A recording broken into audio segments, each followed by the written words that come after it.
Our lives are shaped by those that love us, and our lives are shaped by those that refuse to love us. The sweetest music that reaches to the highest heaven is the beating of two hearts that truly love each other.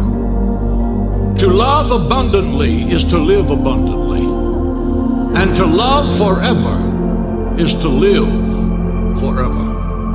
Love is the doorway through which the human soul passes from selfishness to service. Love does that.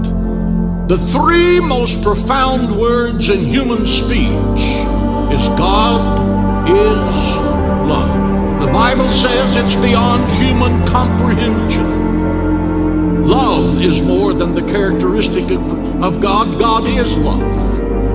He does not try to love you. He cannot help but love you because that's what he is.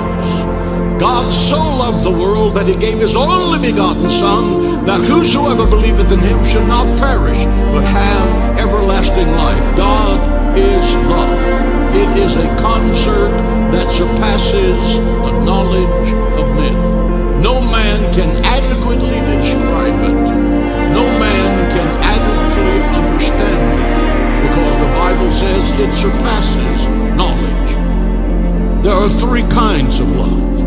Which kind do you have? There's the if kind of love. If you do this, I'll love you. If you succeed, I'll love you.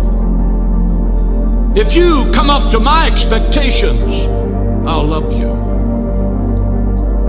The because kind of love. I love you because you're intelligent.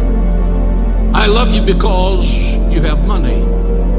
I love you because you're beautiful and you're handsome.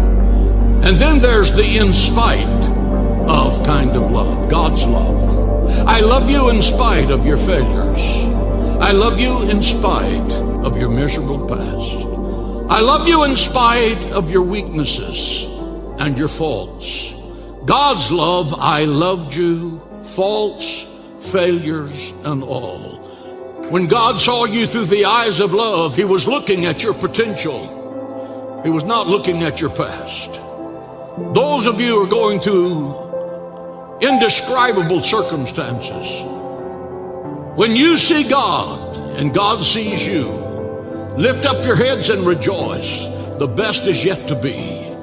Every battle you go through, every heartache you endure, every tear you shed makes the love of God richer and purer in your life. People will stop loving you. Husbands will abandon their wives, and wives will abandon their husbands without cause. Parents will abandon their children. Man's love will fail you, but the love of God will never fail you. God the Father loves you with an everlasting love. He will never give up on you. He will always be there when you call. He'll put his arms around you. He'll heal you in the darkest night. He will whisper, I am with you. Be bold, be strong. I will never leave you nor forsake you to the ends of the earth. But the mark of Christianity is being to love the unlovable. That's the love of God. And you can't do that unless the love of God is in you. Love is not what you say. Love is what you do. You're not living until you discover the love of God. And when you find it, let it baptize you, explode in your life, and it will bring to you a personal growth and development and spiritual prosperity you didn't know a human being could have.